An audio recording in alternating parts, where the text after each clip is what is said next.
Materialism, the constellation of ideas that suggests that the physical medium of this matter-instantiated world we find ourselves in is ultimately all there is, fundamentally conflicts with the deeply personal set of experiences and beliefs we call spirituality. Spirituality, the pursuit of meaning and reconciliation with the transcendental, is at odds with the materialist perspective that our reality is physical all the way down. I aim now to explore both of these philosophical bodies in juxtaposition and to share this with you. I find that as I go through the exercise of writing and then editing and then speaking ideas aloud, I feel a deeper sense of connection with others. It is something like how once you've heard enough music by one composer, or read enough poetry or novels by one author, you develop a sense of relation to them.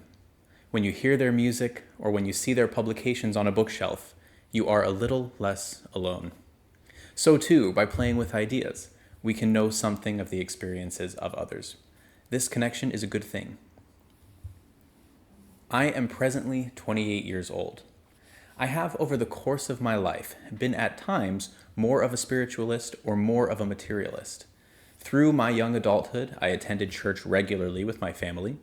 My experience with the church was on the whole quite lovely. My mother has organized and supported Sunday school and summer church programs. My father has served on the church council on and off. Church has been for them a forum for faith, service, and community. I have benefited from this in many ways, and particularly with regard to music. I love music. I have been trained to play the French horn and piano to an advanced intermediate level. I credit early opportunities to sing and to make music in church as having a great impact on my musical development, and I'm very thankful for this. In church, I was taught the biblical stories of creation, Abraham, Moses, Mary, Jesus, Paul. As a young person, I was handed a metaphysical framework by those who loved me and wanted to share with me that which has been a great good in their lives. I prayed and participated in worship with my church for many years. In high school, I attended 2 ELCA youth gatherings, once as a freshman in New Orleans and once as a senior in Detroit. These events were exciting and had a coming-of-age effect on myself and I am certain others as well. The keynote speakers were engaging and challenging. The full stadium of people singing praise was an awesome experience I'll not soon forget. Since I have been out of school and working as a professional, I have for a couple of brief periods gotten involved in church in the town where I live. After I had first moved, I was helping a church with running PowerPoint presentations during service. I didn't continue to attend much after a period where my work took me across the country for a few months. The church was in a period of transition between pastors, and I let myself fall out of touch. Sometime later, I was invited to a young adult church service, which I attended a couple of times. I had difficulty developing a strong feeling to maintain a long engagement with this group. Though I have stepped into and out of these circles, I truly do wish the individuals I have met within these communities all the best. It is from these experiences that I have learned to take people at their word on matters of faith. In my experience, people tend to really believe what they say they believe. For some, spirituality is a sense of an unconditional love from God, from the universe, or between people. Spirituality can be a beautiful and awesome feeling.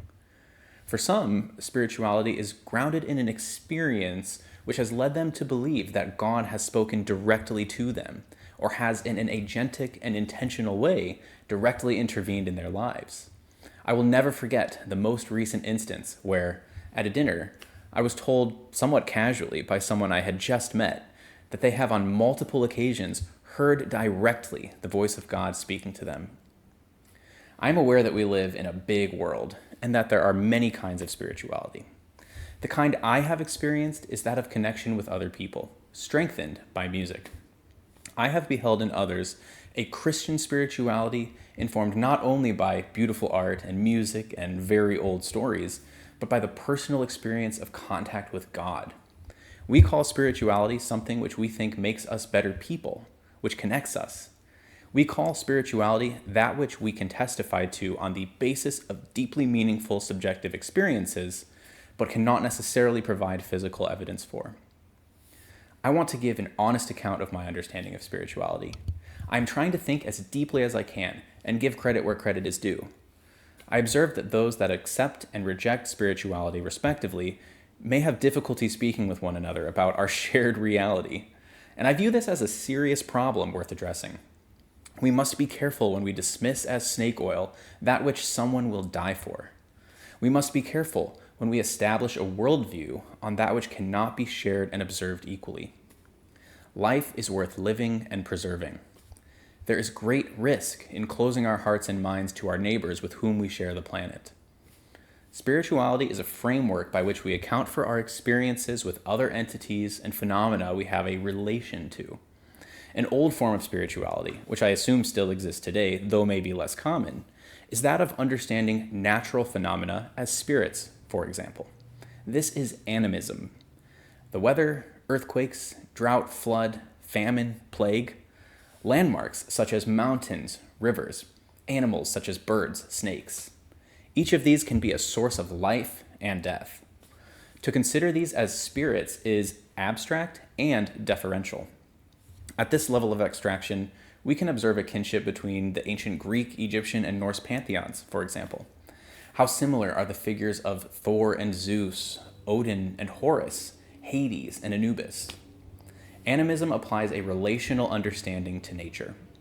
Spiritualism is a key feature of most all religions. Hinduism, Buddhism, Judaism, Christianity, to name a few major players, each of these is a spiritual framework. Religions assert that we have a spiritual relationship to God or to gods. They suggest that there is a divine spark in each of us, sometimes a piece of the substance of a higher power. Interestingly, spirituality can also be an honest exercise outside of the system of a religion. Individuals can practice spirituality on their own, and indeed this can be a great solace against loneliness. Spirituality can be the practice of both internal and external peace.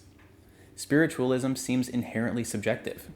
It is founded fundamentally on information that can't be observed equally between individuals, that of emotion and thought. The best we can do to connect with one another around spirituality is to describe what we have experienced and to have confirmed by others that they understand our experience on the basis of their own. In the sense of ethos, logos, and pathos, spirituality to me seems at its core moderately ethical, not necessarily logical, and heavily emotional. This, I think, is a core distinction between spiritualism and materialism, which is similarly moderately ethical, contrastingly heavily logical, and not very emotional. Spiritualism can be logical, and materialism can be emotional, but this is not fundamental and is more at the level of individual application, I think. As a brief aside, it is interesting to note that the word ethical is to ethos, as the word logical is to logos, but the word pathetic has a more negative connotation and seems to diverge from this pattern with respect to pathos. Thus, to sidestep this negative connotation, which I don't mean to attribute to spiritualism, I've chosen the word emotional to be similarly adjectival to pathos. But I digress. A pivotal season of my life I'd discuss briefly includes my last year of high school and first year of college between 2014 and 2016. I didn't know specifically what I wanted to do with my life during this time. I loved music and had been playing French horn for a few years, piano for about a year.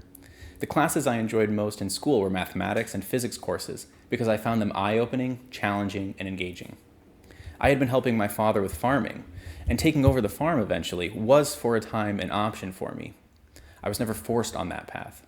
I really credit and am deeply grateful to my parents for encouraging me and providing some financial support to go to college to be educated. I chose to start out as a physics major at Iowa State University. Go Cyclones. And I participated in my school's music program by playing horn in the symphony orchestra, and eventually by taking horn and piano lessons through the studios at the music college. Within a semester, I changed my major to mechanical engineering, and ultimately graduated with a major in ME and a minor in mathematics and with honors. Over the years of my college education, I became explicitly convinced by the consistency of objective reality. There is an old question which entertains young people. If a tree falls in a forest, but no one is around to hear it, does it make a sound? I would assert we know decisively the answer is yes.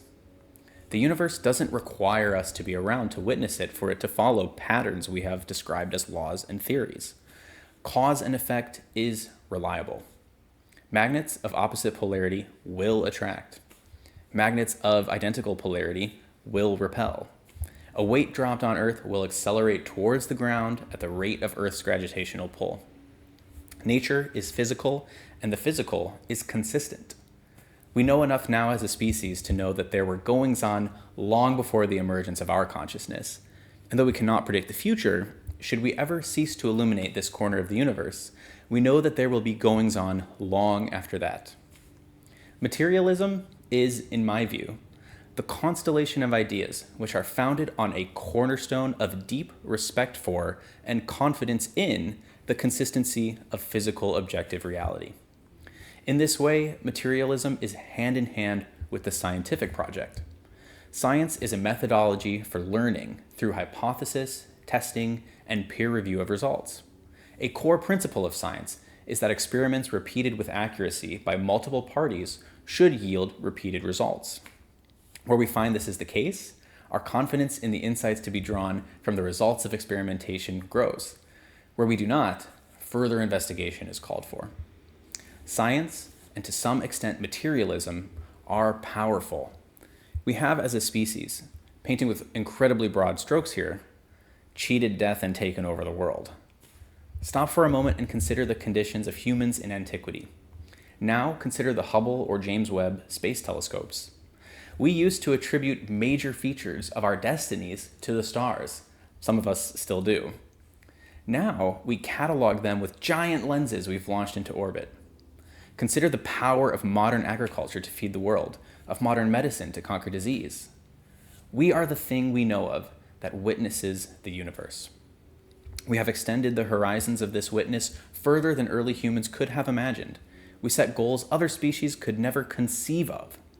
Our contemporaries are talking about expanding humanity to be a multi-planetary species. These and future achievements are only possible because materials keep behaving the way we think they will when we interact with them. One fundamental basis for all of human technological accomplishment, then, is the consistency of physical reality. How can one not be at least a little bit compelled towards materialism in the face of Bluetooth, CD inscription and reading, satellite communications, X-ray and MRI imaging, dehumidifiers, safe air and water travel, and nuclear and solar power? Human mastery over the physical world, considered against the relative achievements of other known species, is awesome and frightening and based on understanding the physical world. This mastery is double-edged, of course. It gives us power to heal, but also the power to obliterate on an unprecedented scale. Materialism is not only supported by consideration of humanity's achievements, but also by consideration of the intimately personal, unspoken assumptions upon which we navigate the world.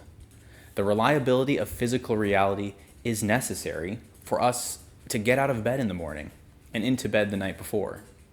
Would you put one foot on the floor if you didn't assume it wouldn't fall out from under you? No, obviously not.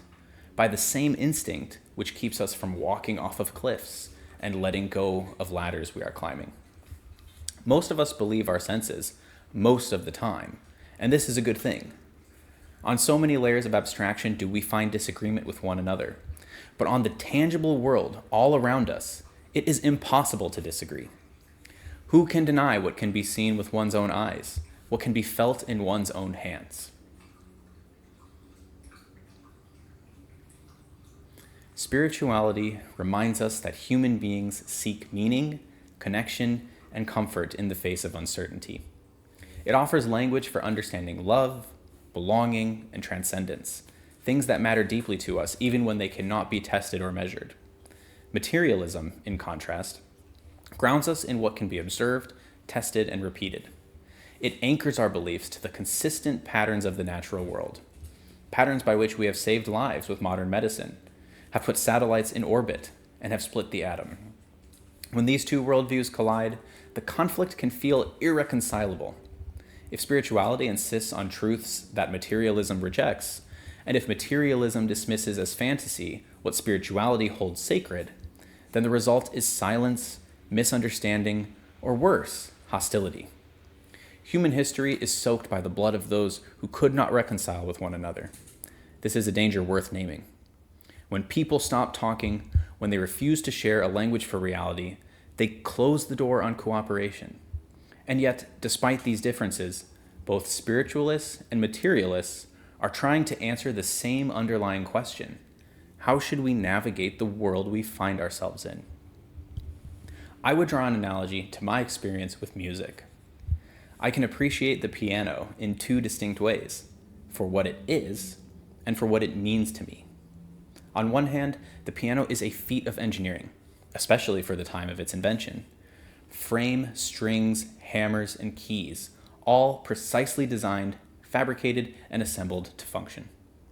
A piano is a complex organization of matter behaving predictably according to the laws of physics, and my appreciation of it in this way belongs to the materialist perspective. Yet the piano is also more than its wood, felt, and metal. To me, it is a vehicle for beauty, a source of comfort in times of pain, and a joy to share with others. This belongs to the spiritual perspective, the way an object transcends its parts by entering into the realm of meaning, memory, and connection. Both perspectives are distinct yet simultaneously valid, and only in appreciation together do they capture what the piano really is. So too ought we consider our worldviews. When spirituality insists on truths that materialism rejects, and when materialism dismisses as fantasy what spirituality holds sacred, the result can be silence, misunderstanding, or worse, hostility. History reminds us of the cost of the end of conversation. But like the piano, reality itself is richer than only the materialist or perspective alone. To hold both together requires effort, humility, and patience. But the alternative is to let division undo us. We flourish when we pursue truth, and we flourish when we preserve peace. If we can keep speaking, listening, and learning from one another, then even our differences can be the ground of a shared future worth striving for. I'm John Holzer. Thanks.